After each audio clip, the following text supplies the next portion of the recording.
She's a homemaker, don't you know? She'll teach you how to cook and sew, and how to wield a hammer. It's the June the Homemaker Show. Hello, and welcome to the June the Homemaker Show. I am your host, June the Homemaker. Today on June the Homemaker, we are going to teach you to do one of the most important things ever, which is how to make your bed adorable and also comfortable at the same time, which is something that you totally need to know how to do if you want to be super comfortable in your bed, or also if you want other people to be super comfortable in your bed with you or without you. What we're going to do today is learn how to make square corners. Square corners, or hospital corners, I guess they're sometimes called, are those little things on the edge with the folds that make your bed be a square thing instead of a...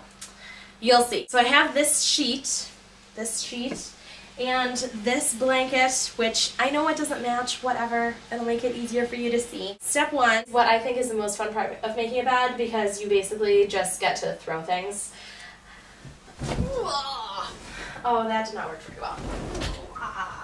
Okay, that was slightly better. My bed is a slightly challenging bed to make, both because I have jersey cotton sheets, which are stretchy in a way that is sometimes not advantageous, and also because my bed is up against a wall, which makes it kind of a pain in the butt.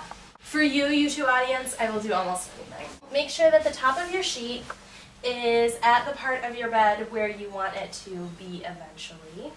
Once you get the top of the sheet where it's supposed to be, pull down the rest of the sheet at the bottom until there are no wrinkles, or few wrinkles. I'm actually kind of a weirdo because I have so many cushy things on my bed that even though I have a full-size bed, I use queen-size sheets. Is that weird? Maybe a little bit, but I like everything to be cushy. The next part is to put on the blanket. Generally with blankets, there's a tag at one end. I put the tag end at the lower end.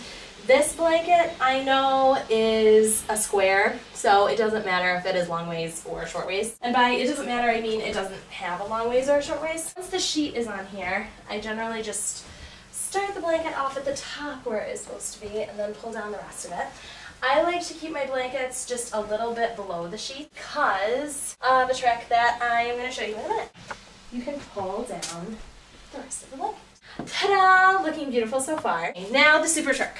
You can fold down your sheet over the blanket. If you have a bigger hem on your sheet, then it's going to look cuter.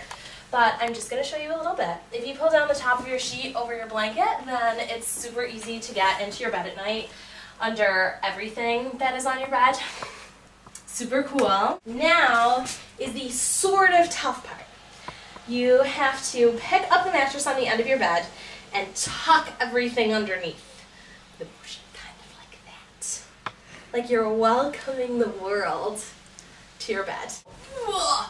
It's funny because I go to the gym. Oh, God. Once again, June the Homemaker foils her own life. I was stepping on the blanket on this end, which is the problem that I ran into. Okay, so that was a lot easier when I was not stepping on it. Then here's this side, and it goes out like that. Now, notice this end of the bed, this corner. Down here, we have this whole side stuff, which looks a little bit like a mess. Yes, yes it does. We're going to fold this into a corner. Pick up everything in this way and fold it on to the top in sort of a cornery type pattern. Hold the loose bits on the end underneath the bits that you already have underneath. Put your hand here and fold this corner down over your hand. Then you can tuck the rest of the way. It looks a little bit cleaner if you have a blanket that is longer on the edges than mine, but I think that you get the general idea. So it's basically just fold up, put down your hand, and fold down over your hand.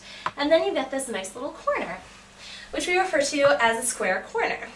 So I'm also going to do it on the other side in a way that you probably can't see, but I'm going to do it anyway. Oh my God, there's a radiator here. There's absolutely no hope for this. But on your bed there will be hope. There's always hope for your bed. Now to make it super comfy looking, I am also going to put on my massive comforter, which is massive. Yay, absence of wrinkles, woo!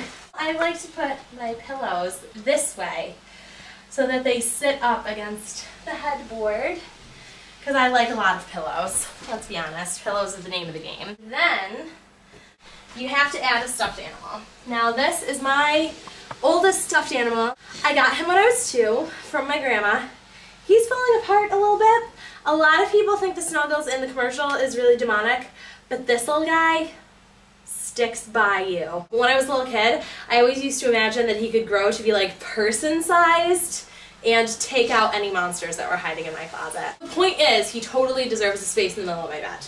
So there's a comfy looking bed, folks, and that's how you do a square corner. Don't forget to rate and comment on this video, subscribe to my channel, check us out at ladiesofthehouse.org, and if you have a topic for the June the Homemaker show, then email it to junethehomemaker@gmail.com or send us a little tweet on Twitter. Do your tweeting with your birds that you own. This is June the Homemaker, having a nap.